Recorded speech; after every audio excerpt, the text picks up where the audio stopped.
a todos aquellos que nos reunimos con el propósito de seguir aprendiendo, de seguir conociendo. Gracias por su esfuerzo, por su dedicación.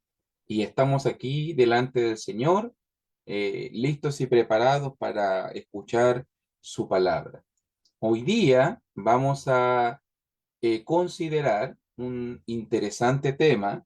Eh, Vamos a estar hablando y tocando uno de los pasajes, digo, uno de los pasajes más difíciles de todo el Nuevo Testamento. Y sé que es un pasaje difícil que los estudiosos muchas veces lo toman con pinza, con mucho cuidado, y vamos a estar trabajando sobre todo, como estamos hablando acerca, o se estaba hablando acerca de los falsos maestros.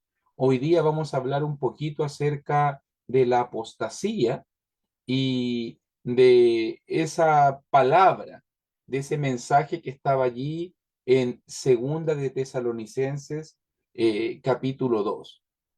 Así que si tiene su Biblia a mano, su libretita de notitas, para que podamos ir, para que podamos marcar allí Segunda de Tesalonicenses, capítulo 2. Allí vamos a estar considerando en el día de hoy. Y cuando pensamos en un pasaje como Segunda de Tesalonicenses, sobre todo el capítulo 2, no debemos olvidarnos del contexto, todo lo que rodea esta carta. Y fíjese que cuando considero la primera carta de Tesalonicenses y la segunda carta que Pablo le escribe a los hermanos en Tesalónica, hay un hilo conductor, hay un tema que se repite y se repite por estas dos cartas del apóstol de Jesucristo, por si acaso.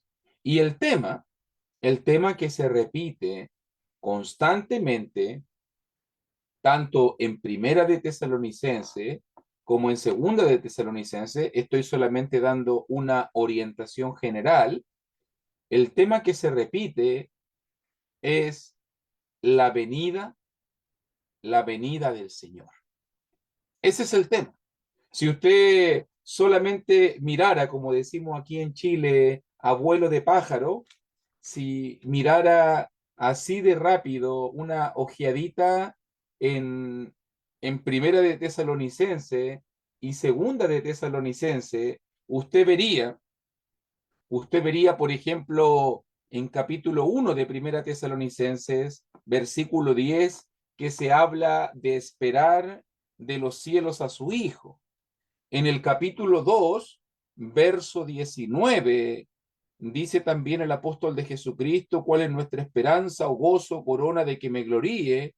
¿No lo sois vosotros delante de nuestro Señor Jesucristo en su venida? Fíjese, capítulo 1, una referencia a la venida de Cristo. Capítulo 2, una referencia a la venida de Cristo.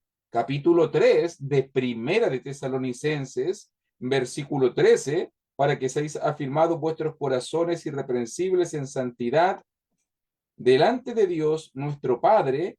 Fíjese, 3:13, en la venida de nuestro Señor Jesucristo con todos sus santos. Tercera referencia ya, capítulo 4. ¿Qué decir del capítulo 4? Cuando desde el versículo 13 al versículo 18, la temática del capítulo 4 es la venida del Señor. Lo dice clarito, clarito allí, versículo 15. 4:15. Por lo cual os decimos esto en palabra del Señor, que nosotros que vivimos, que habremos quedado hasta hasta la venida del Señor.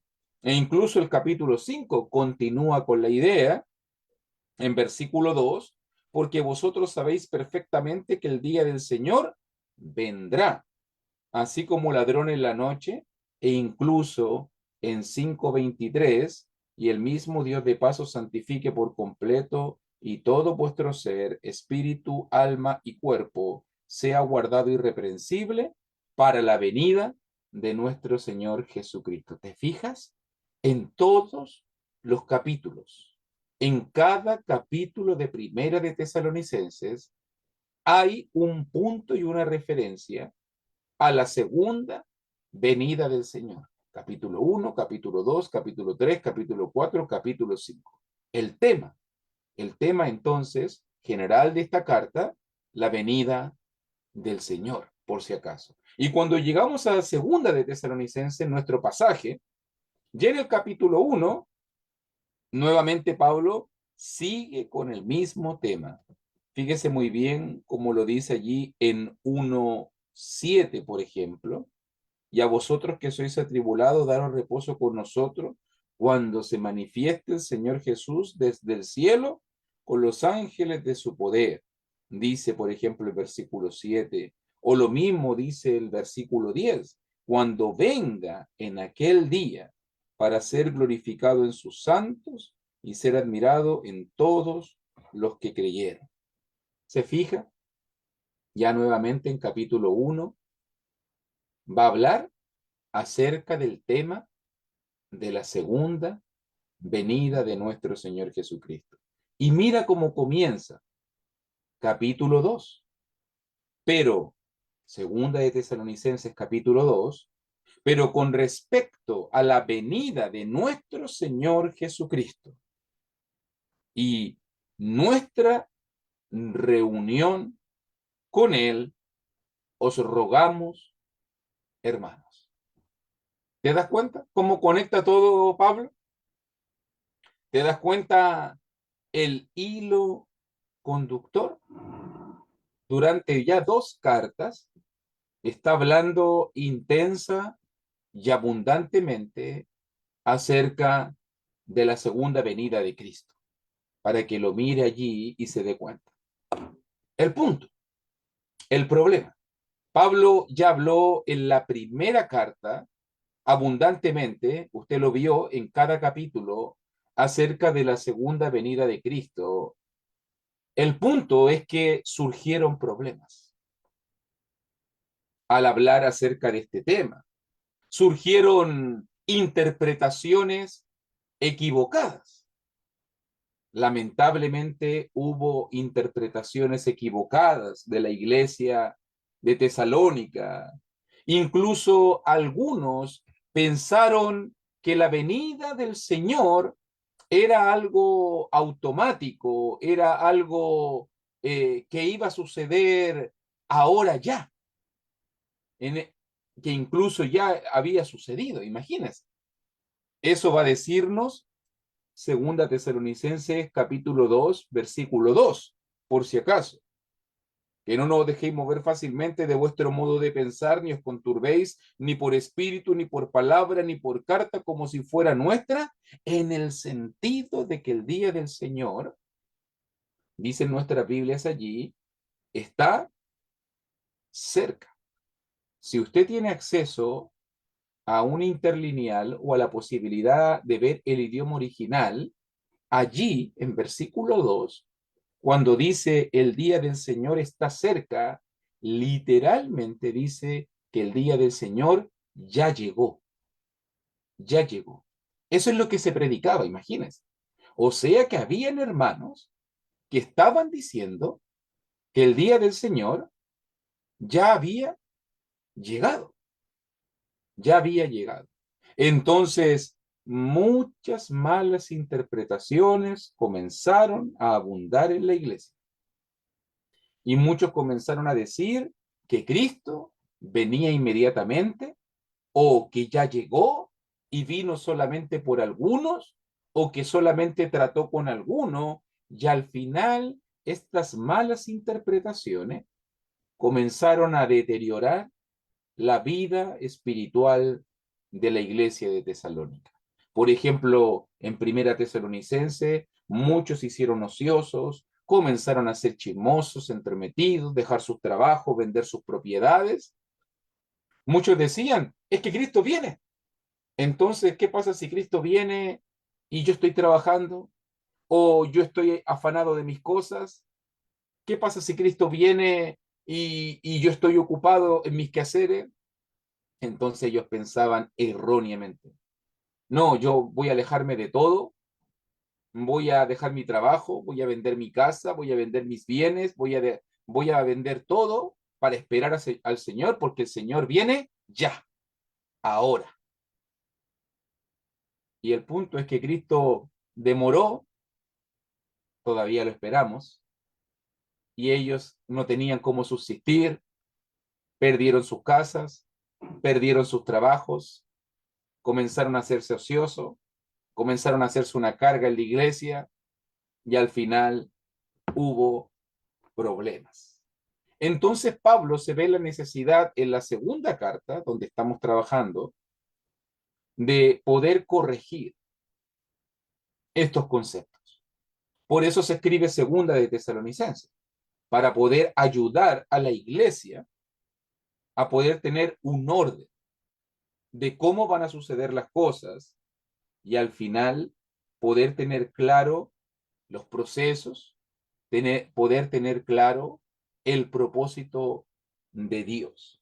Entonces, para poder desmentir todo, para poder ordenar todo, para poder clarificar todo, Pablo va a decir entonces, yo voy a escribirles para que nadie los engañe. Fíjese el concepto de verso 2, no dejéis mover fácilmente de vuestro modo de pensar, ni os conturbéis, o versículo 3, el comienzo, nadie os engañe en ninguna manera. Y ese es el punto, que los hermanos estaban siendo engañados, que los hermanos estaban siendo conturbados, que su manera, su razonamiento estaba viéndose afectado por las malas interpretaciones que estaban suscitándose, producto del tema de la segunda venida de Cristo. Entonces, Pablo va a decir, estén claros, clarito, clarito,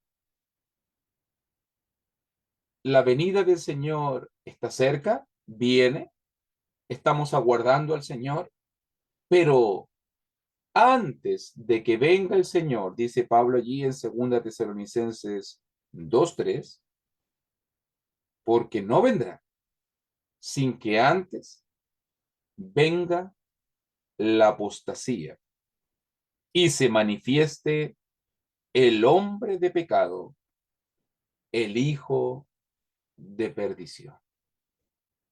Pablo nos da un pequeño cronograma del orden de las cosas. O sea, Pablo dice simple, ustedes están pensando que Cristo viene ya, antes de eso tiene que suceder la apostasía.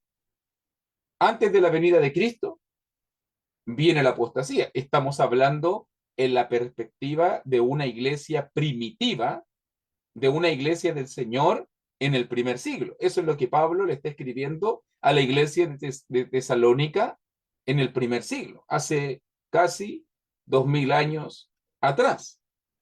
Y fíjese el orden. Primero la iglesia va a ser establecida, primero va a ser cimentada la verdad, y cuando ya la iglesia establecida y la verdad fundamentada, la Biblia completada, la Biblia ya completamente revelada, entonces vendrá la apostasía. Ese es como el cronograma: establecimiento de la iglesia, la verdad revelada, apostasía y la venida de Cristo. Esos son los 4 puntos o pilares dentro de la historia de Dios, por decirlo de alguna manera. Establecimiento de la iglesia, la Biblia completada, revelación terminada, manifestación de la apostasía y después la segunda venida de Cristo. Ese es el cronograma de Dios, ¿ok? Para que usted vea primero la película amplia de que ese es el cronograma de Dios. Obviamente ahora usted tiene que darse cuenta, todavía Cristo no ha llegado, así que estamos en la tercera etapa. Estamos en la tercera etapa, en los tiempos de la apostasía. en los tiempos antes de la venida del Señor. Pero muchos se preguntan, qué es la apostasía? Porque dice allí, versículo 3, no vendrá sin que antes venga la apostasía. Literalmente, la palabra apostasía significa apartarse, desviarse, salirse del curso natural. Diciéndolo con un entendimiento bíblico, entonces, apostasía es apartarse de la verdad, es desviarse de lo correcto, es salirse del camino recto. Esta palabra aparece solamente 2 veces en el Nuevo Testamento y siempre significa lo mismo. Significa un movimiento, eso significa la apostasía, un movimiento dentro de la iglesia de Cristo, de algunos, desde dentro, de algunos que no se conformaron a las sanas palabras, no se conformaron a la sana doctrina y se desviaron de la verdad y contaminaron a muchos. En 1 Timoteo 4:1 ya lo estudiamos, el Espíritu habló claramente que en los postreros días algunos apostatarán de la fe, escuchando espíritus engañadores, oyendo doctrina de demonios. Ahora nuevamente se menciona la palabra apostasía aquí en 2 Tesalonicenses capítulo 2, versículo 3, y el sentido es el mismo. El movimiento desde dentro, el cisma ocurre desde dentro hacia afuera. Hombres inescrupulosos cristianos, que no se conformaron con la verdad y al final se apartaron del camino santo, recto, y desviaron a muchos. Estaban en la verdad, pero se alejaron y desviaron de la verdad. Entonces Pablo va a hablarnos acerca de este anuncio de la apostasía, y fíjese las enigmáticas palabras que Pablo menciona en versículo 3, cuando habla de la apostasía, y él dice, y se manifieste el hombre de pecado, el hijo de perdición. Y aquí queda la explosión de opiniones. Esto es el Papa, esto es el anticristo, esto es aquí, esto es allá. Y aquí comienzan las conjeturas, tratando de atribuir un nombre, una persona incluso, para ver quién cumple los requisitos. Se lo voy a decir simple, hermano. No está hablando ni del Papa, no está hablando ni del anticristo, no está hablando ni de Hitler, ni de Napoleón, ni de la bestia, ni de lo que usted quiera pensar, que hoy día la gente enseña, porque no está pensando en nadie que vino después. Pablo va a decir, yo ya le hablé de esto y ustedes saben lo que lo está deteniendo. Y por si acaso ninguno de ellos llegó a existir en el primer siglo. Por si acaso. Para que usted más o menos lo mire así como rapidito, vamos a ir allá, pero fíjese muy bien que en versos 6 y 7 va a decir que ya el misterio de la iniquidad está en acción y que ahora hay algo que lo detiene, pero a su tiempo se manifieste. Y fíjese bien, o sea que ya estaba presente ahora. O sea, estaba hablando de una figura, una personificación, estaba hablando de algo. Otros dicen, el emperador romano.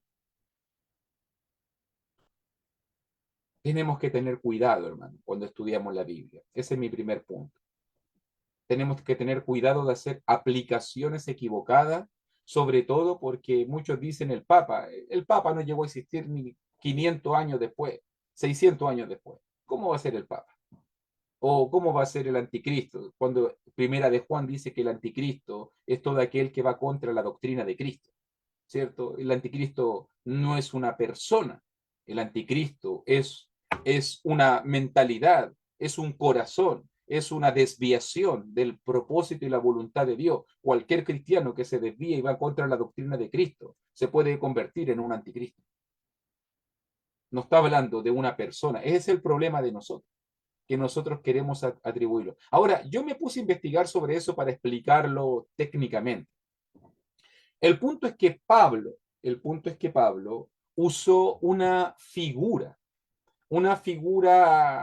lingüística llamada antropomorfismo. No sé si usted ha escuchado o le suenan más o menos las palabras. Antropo, hombre, morfo, forma. O sea, que Pablo le da una personificación, crea a un hombre, porque nunca apunta a nadie. Incluso yo cuando lo miro honestamente digo, hoy el hombre para viejo, si fuera un hombre real. Porque fíjese que ya en el tiempo de Pablo estaba presente, es lo que vemos en versículo 7, ya está presente, y en versículo 8 también va a estar presente en la segunda venida de Cristo. El hijo de perdición, el hombre de pecado, va a estar presente en la segunda venida de Cristo. ¿Y por qué digo eso? Porque el Señor lo matará con el espíritu de su boca y destruirá con el resplandor de su venida. Entonces ya estaba presente desde el primer siglo y tenía que estar presente hasta la venida del Señor. ¿Qué hombre, qué persona podía vivir? Imagínense, nosotros ya hemos vivido 2024 años. O sea, si fuera un hombre real, de carne y hueso, tendría que tener más de 2000 años o casi 2000 años. Si fuera una persona real, porque va a estar en la segunda venida de Cristo, si Cristo viniese hoy. Entonces no está refiriéndose a una persona, hermano. Es una figura retórica, antropomorfismo. Pablo lo personifica. Este concepto, el concepto de apostasía, Pablo lo personifica para que nosotros podamos tener algunas luces de su comportamiento, de la manera como van a ser estos falsos maestros, del corazón y propósitos que van a tener estos falsos maestros. Más que una persona, y no es una persona, realmente la apostasía es un movimiento, una oleada de falsas enseñanzas. No se refiere a una persona específica, por si acaso, sino que se está refiriendo al movimiento de cristianos, de hermanos desde dentro, que se iban a apartar de la sana doctrina e iban paulatinamente a alejarse de la verdad. Iban a alejarse. Y fíjese muy bien, características, miremos sus características allí en versículo 3, versículo 4. ¿Cuáles van a ser las características de este hombre de pecado, de este hijo de perdición, de este fruto, de este retoño de la apostasía, de este hijo de apostasía? Dice versículo 4, el cual se opone y se levanta contra todo lo que se llama Dios o es objeto de culto, tanto que se sienta en el templo de Dios como Dios, haciéndose pasar por Dios. Ah, viste, mira, ahí está el Papa. No, si era el Papa, ¿viste? No, sí, yo me di cuenta que es el Papa. Hermanito, por si acaso, no mezcle cosas. Una, el templo de Dios. Y el templo de Dios, apenita, estamos hablando aquí en el año 50, al templo de Dios le quedan solo 20 años. Acuérdese que en el año 70 el general romano Tito destruyó el templo de Dios y hasta el día de hoy no hay templo de Dios, ¿cierto? Así que no puede estar refiriéndose al templo como algo físico, porque el templo de Jerusalén fue destruido 20 años más adelante. Y desde ahí en adelante no ha habido templo de Dios. No ha habido templo de Dios. Hasta si usted va ahora a Jerusalén, está todavía en ruina. Está todavía en ruina. Entonces no está hablando del templo de Dios. Y nunca ningún papa se ha sentado en el templo de Dios porque no existe en Jerusalén y no mezcle peras con manzanas, porque la gente a veces mezcla estas cosas. Aquí nuevamente está hablando acerca de lo mismo, fíjese las características, por si acaso, el cual se opone, se levanta contra todo lo que se llama Dios o es objeto de culto, tanto que se sienta en el templo de Dios como Dios, haciéndose pasar por Dios. Y me puse a mirar estas ideas de versículo 3 y versículo 4, el antropomorfismo, la idea de presentar o de una persona como que se tomaba atribuciones divinas, como personificando algo, y me di cuenta que era una manera muy normal o cotidiana que los profetas antiguos testamentarios utilizaban para hablar acerca de tiempos de apostasía o de grandes rebeliones delante de Dios. Me acordaba, por ejemplo, en la profecía de Daniel, varias veces se usó esta figura retórica y se habló de estos conceptos semejantes. O en el libro de Ezequiel, mire, quiero mostrarle un ejemplo para que me entienda de esta figura y de cómo se usaron estas figuras simbólicas para demostrar rebelión contra Dios. Miren el libro de Ezequiel, solo un ejemplo de varios que hay en el Antiguo Testamento, para mostrarte que es una forma como los profetas hablaban. Y en Ezequiel capítulo 28, versículo 2,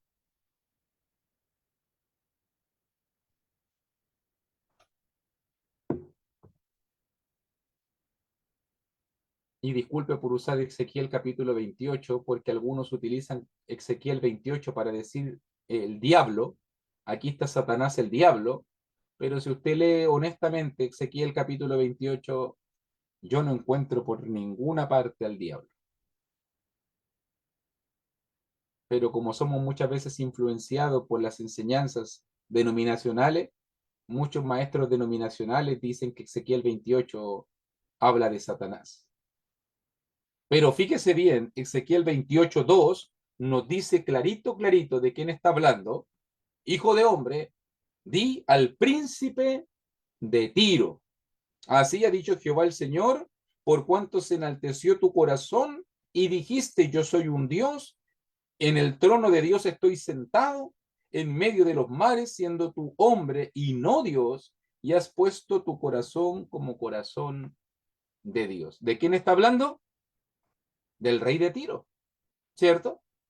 Pero fíjate las atribuciones que se le dan. Se siente en el templo de Dios, está sentado en medio de los mares, yo soy un Dios, me siento en el trono de Dios. Fíjese que sigue el argumento, por si acaso, para que usted vaya viendo estas figuras que se utilizan, figuras escatológicas o apocalípticas, a veces se le llama. Y fíjese bien, por ejemplo, en versículo 13.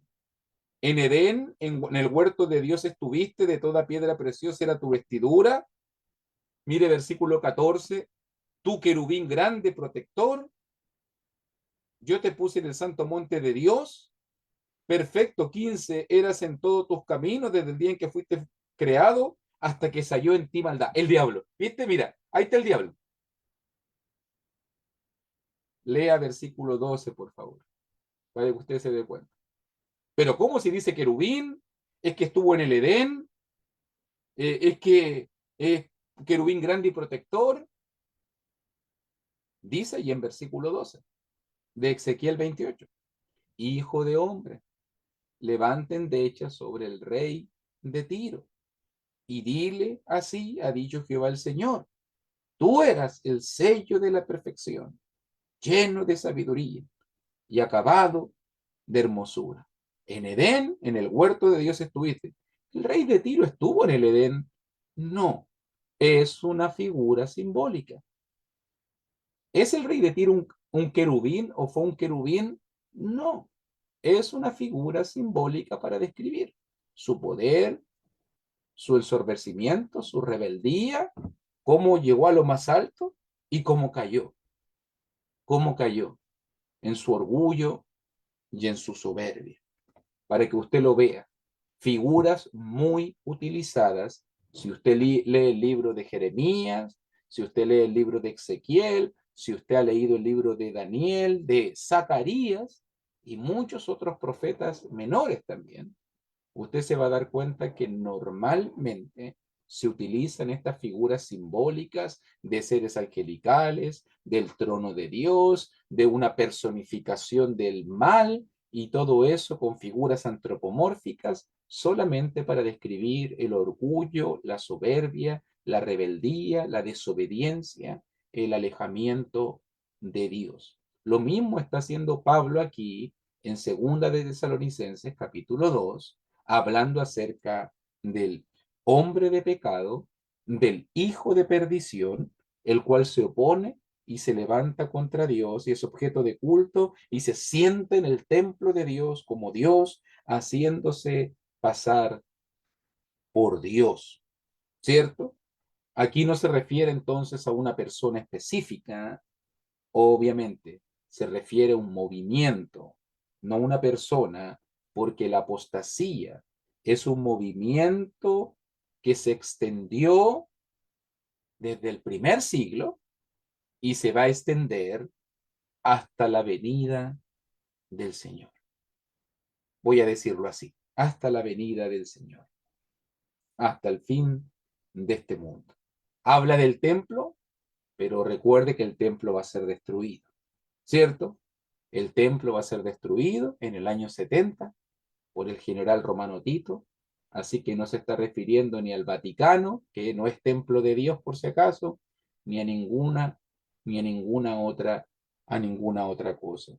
Pablo mismo lo va a decir y lo va a clarificar para nosotros. Verso 5, ¿no os acordáis que cuando yo estaba todavía, no os acordáis que cuando yo estaba todavía con vosotros, os decía esto? Y fíjate que aquí está el punto, porque hay muchas cosas que no podemos saber. Recuérdese que cuando leemos la Biblia, es como que si nosotros escucháramos la conversación por teléfono de una persona hacia otra. No sé si le ha pasado cuando de repente alguien al lado tuyo comienza a usar su teléfono, su móvil, y sí, ¿cierto? Sí, ya, yo voy. Bueno, sí, ok, quedamos en eso. A las 7, sí. Y uno está así mirando todo lo que dice. Y tú tienes solamente una parte de la conversación, porque la otra parte no la tienes. Cuando leemos la Biblia, muchas veces nos pasa eso. Tenemos solamente una parte de la conversación. No tenemos la conversación completa. Tenemos solamente lo que Pablo nos dice. Pero, ¿qué conversó él con los tesalonicenses? Es un misterio. Pero Pablo les recuerda, ¿se acuerdan que yo ya le hablé de esto? ¿Se acuerdan que yo ya los estuve preparando? Cuando yo visité Tesalónica, les conté que esto iba a suceder. Entonces, Pablo habla de muchas cosas como sabidas, porque él las había hablado personalmente con la iglesia tesalonicense, pero nosotros no. Yo leo ahora y digo, Pablo, pero yo no estaba ahí. Yo no escuché tu prédica de la apostasía en Tesalónica, yo no estuve allí. Van a ser algunas de las preguntas que tengo anotada para hacerle a Pablo cuando lo vea en la salvación, o cuando ya estemos en el cielo nuevo y la tierra nueva. ¿Qué hablaste con ellos? ¿Cuál fue esa prédica tan bonita que tú haces alusión aquí, que hablaste con la iglesia de Tesalónica? ¿Y por qué te digo esto? Porque en versículo 6, y ahora vosotros sabéis lo que lo detiene. O sea, ya Pablo le había explicado eso. El problema es que nosotros no sabemos eso. Entonces allí está el problema para nosotros. Las conjeturas que sacamos, las desviaciones que la gente hace, las conclusiones. La iglesia de Tesalónica sabía claro a qué se refería esto que Pablo les estaba hablando. El problema somos nosotros, que estamos tratando de hacer un buen trabajo. Estamos tratando de poder estudiar por lo menos la escritura. Entonces va a decir versículo 6 al 8, y ahora vosotros sabéis lo que lo detiene, a fin de que a su debido tiempo se manifieste. porque ya está en acción el misterio de la iniquidad, solo que hay quien al presente lo detiene hasta que él a su vez sea quitado de en medio. Y entonces se manifestará aquel inicuo, a quien el Señor matará con el espíritu de su boca y destruirá con el resplandor de su venida. ¿Te fijas muy bien? O sea, vimos primero el anuncio de la apostasía, estamos mirando las características de la apostasía y aquí ya estamos mirando un punto más específico. Había algo en el presente de Pablo, había algo en ese momento específico en el tiempo que detenía o limitaba la, en este caso, manifestación completa de la apostasía. Algo. Ustedes lo saben, dice Pablo, verso 6, a su tiempo se va a manifestar, hay algo que al presente lo detiene, verso 7, hasta que él, nota, hasta que él, en el versículo 6 es neutro, pero ya en versículo 7 tiene una connotación de él, artículo determinado, es alguien, no es una cosa. Él, a su vez, sea quitado de en medio, para que lo mire muy bien. Obviamente que entendemos nosotros quién estaba limitando la manifestación de la apostasía. ¿Quién es el único que tiene poder? Muchas conjeturas se han hecho. El emperador romano o cosas así, que se refieren a lo que frena, lo que detiene, los gobiernos humanos. Pero si somos súper honestos y claros en el punto, usted sabe y yo sé que el único que tiene poder para limitar la obra del mal, porque la apostasía tampoco es, o el hijo de perdición, el hombre de pecado, no es directamente el diablo. Si tú miras aquí en versículo 8, va a decir, eh, disculpe, 9, inicuo cuyo advenimiento es por obra de Satanás. Él no es el diablo, él obra por el poder del diablo. Es muy diferente eso. Él viene por el diablo. Él es respaldado por Satanás, pero no es Satanás, para que usted entienda. Es una creación suya, por decirlo de alguna manera. Es una desviación suya. Entonces, ¿quién es el único que puede limitar la obra de la apostasía, la obra del inicuo? ¿Quién es el único que puede hacerlo? Tenemos que decirlo claro, claro, Dios, ¿cierto? El Señor. El Señor y sus ángeles. Y la obra que él estaba haciendo en ese momento, a través de sus siervos. Y eso es algo súper normal. Si usted ha estudiado el libro de Daniel, en el libro de Daniel, esta enseñanza es revelada y compartida de que normalmente, me acuerdo yo de Miguel peleando con el príncipe de Persia, y eso se refiere a poderes angelicales que estaban dominando los imperios, los países y todo eso, y siempre se mostraba como una lucha y una batalla que no vemos, que no percibimos, pero que se está librando en estos mismos momentos. En este mismo momento se están librando luchas de ángeles, luchas de principados, luchas de potestades, como lo dice en el libro de Daniel. Y obviamente que está Miguel de parte del pueblo de Dios, pero Satanás tiene sus huestes angelicales. Recuerde que no tenemos lucha contra carne ni sangre. Recuerde que es contra potestades, contra principados, contra gobernadores de las tinieblas. Entonces, en la Biblia, los únicos que tienen poder, los únicos que pueden limitar la obra del diablo, son los ángeles enviados y comisionados por Dios. Es el Señor que está en control de todo. Y sus ángeles ejecutan sus juicios. ¿Se acuerda que mandó a un ángel, a Miguel, para reprender a Satanás. En Judas 1:9 aparece eso, cuando Satanás quería el cuerpo de Moisés. ¿Y qué fue a hacer allá Miguel?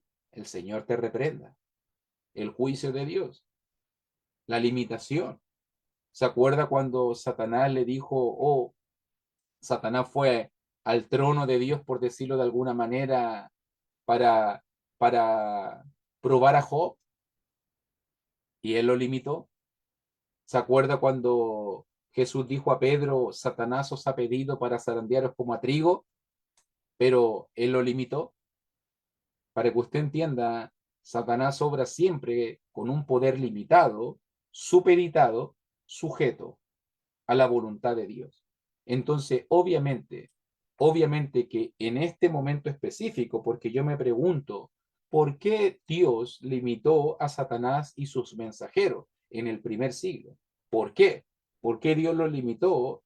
Y fíjese bien, porque en estos momentos, aquí en segunda Tesalonicense, años 50, 52 después de Cristo, todavía la Biblia no había sido revelada. Todavía la verdad no estaba completa. Entonces, ¿cómo iba a haber apostasía revelada y desatada cuando todavía la verdad no estaba completa? Sería darle demasiada autoridad al enemigo. Mientras la palabra no estuviera completamente revelada, no podía haber un poder que quisiera corromperla, ¿cierto? Entonces Dios protege su verdad, Dios protege su palabra. Pero ya cuando la palabra fue revelada y completada, cuando ya viniera lo perfecto, usando terminología de Pablo de Primera de Corintios capítulo 13, no sé si conoce ese pasaje, cuando venga lo perfecto, cuando ya la palabra sea perfectamente revelada, cuando ya tengamos completamente la revelación de Dios, entonces allí el diablo va a poder, en este caso, levantarse y así va a poder, en este caso, querer corromper o desviar la verdad, porque todavía la verdad, hasta aquí, hasta este momento específico, en segunda Tesalonicenses 2, la verdad todavía no estaba completa, se estaba revelando, se estaba revelando. Entonces, hasta este momento, hay algo que detiene al enemigo y él no puede obrar, él no puede trabajar, él no puede destruir, él no puede corromper, porque todavía la verdad se estaba revelando, porque todavía el Espíritu estaba allí presente, porque todavía los apóstoles estaban allí inspirados, porque todavía se estaba dando todo el proceso de revelación y todavía la Biblia no estaba disponible como nosotros hoy día la conocemos. Entonces el diablo tenía que estar limitado, pero cuando ya la verdad estuvo revelada y completa, cuando ya los apóstoles terminaron su labor, ya cuando la era de los apóstoles pasó y los dones del Espíritu Santo que cesaron, ya pasaron, entonces el enemigo sacó sus garras. Entonces en ese momento el enemigo comenzó a desviar.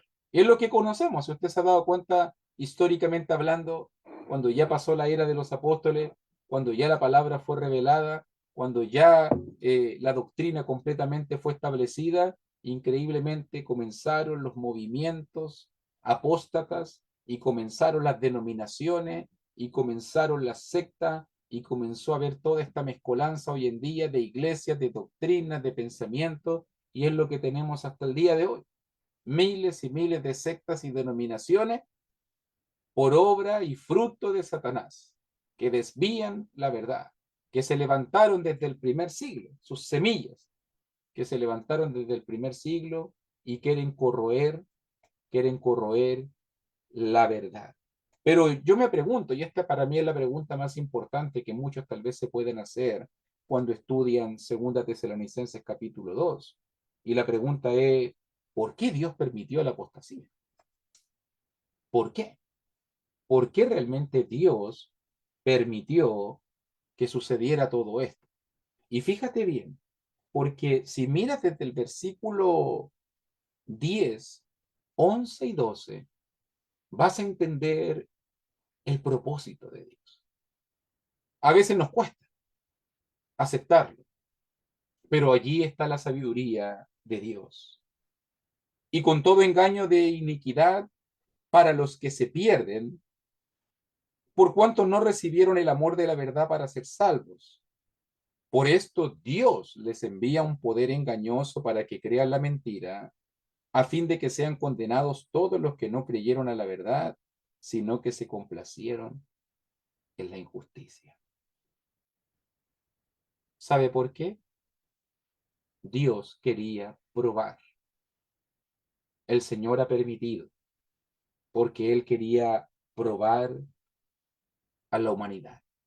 La apostasía es una de las maneras como Dios ve, evalúa a quienes realmente aman y creen a su palabra y quieren obedecer. Por lo mismo, Él interviene, dice versículo 11, Él envía un poder engañoso, ya vamos a entenderlo bien. Él envía, o mejor entendido, permite que se levante el poder engañoso para que los que no aman a la verdad, para los que no creen a la verdad, para los que no quieren conformarse a la verdad, crean a la mentira y por consecuencia vayan hacia el camino de condenación. ¿Es Dios el que interviene entonces? ¿Es Dios el que tolera, el que permite la apostasía?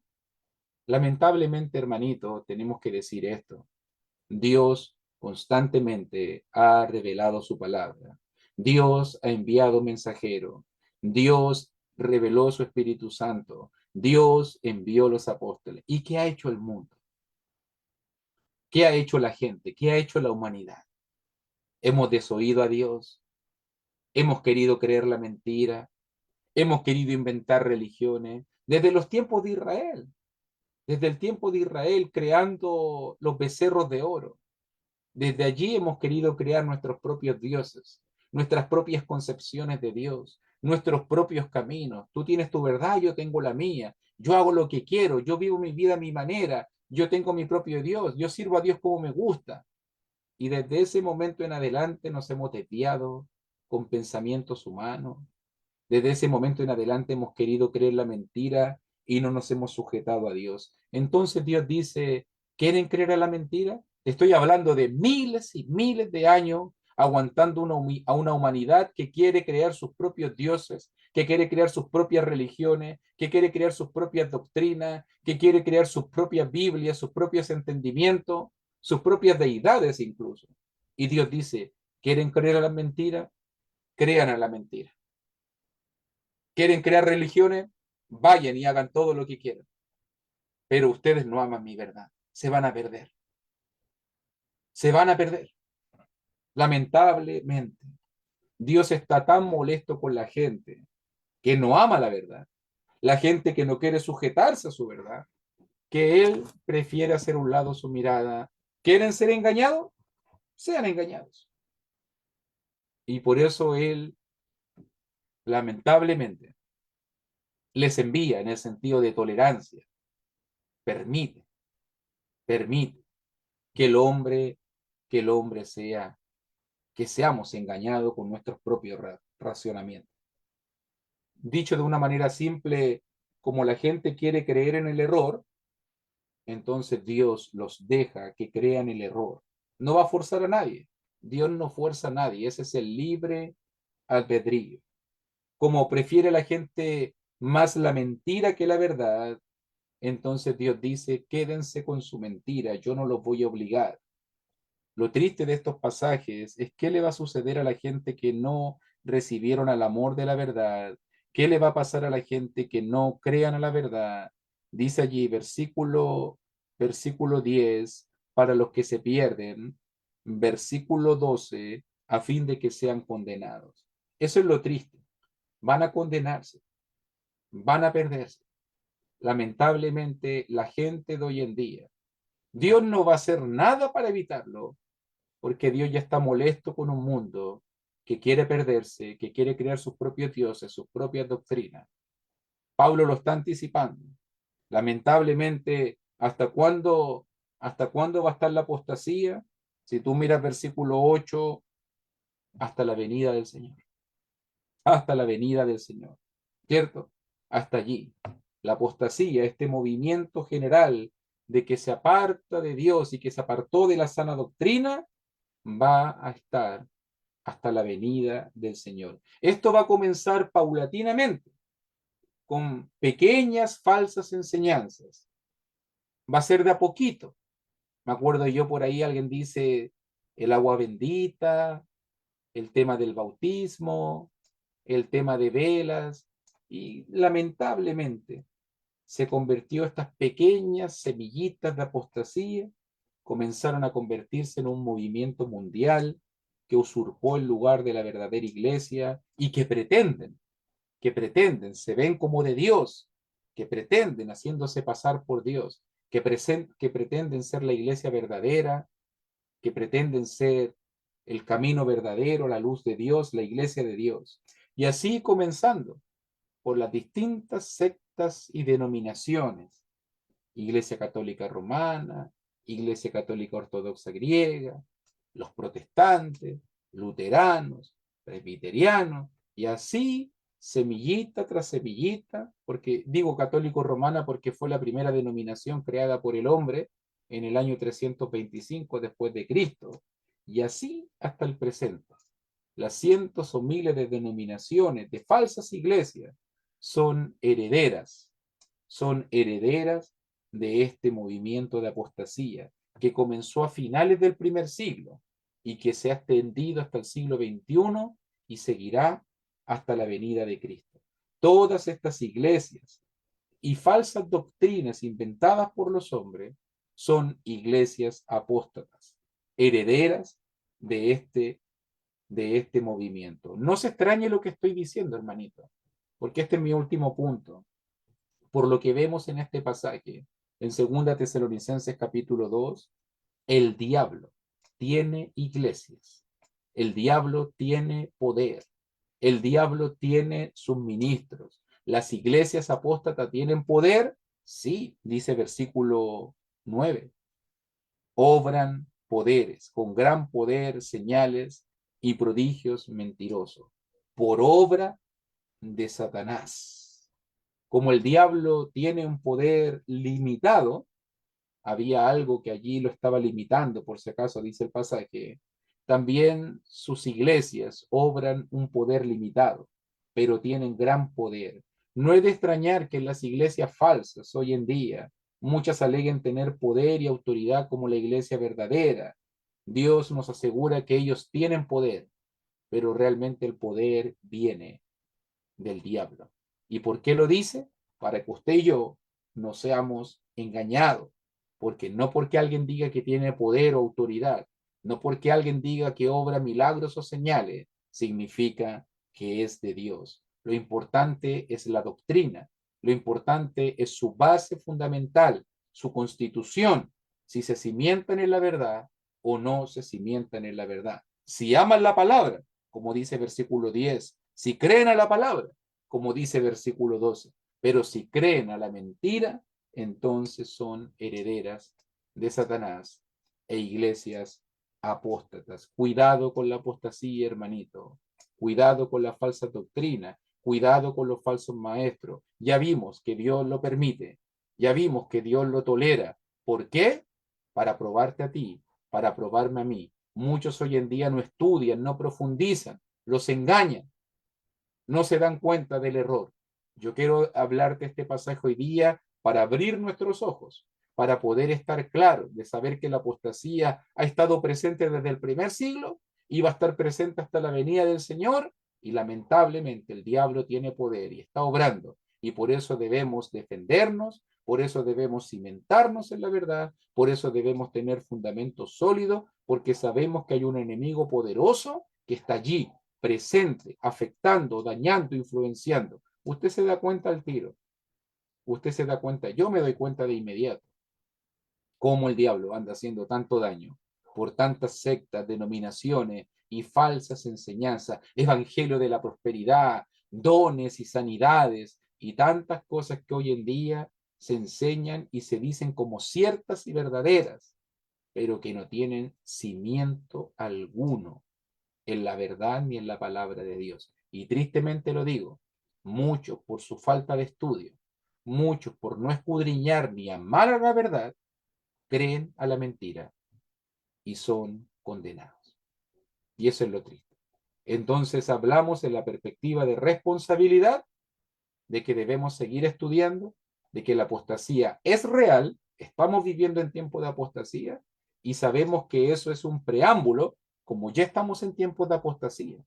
Sabemos que la venida de Cristo es inminente y va a venir pronto. Recuérdese que en el cronograma de Dios venía el establecimiento de la iglesia, la llegada de la verdad, la manifestación de la apostasía y la segunda venida de Cristo. Como ya estamos entonces en tiempos de apostasía y desde el primer siglo ya estaba presente el misterio de la iniquidad, entonces queda muy poco, no lo sé cuándo, pero queda muy poco para la venida del Señor. Con mayor razón, preocupémonos de estar cimentados y agarrados a la palabra de Dios, la única guía y fuente de la verdad. Que el Señor le bendiga. Discúlpeme por los minutos que me extendí, pero creo que era necesario explicar bien el pasaje para que pudiésemos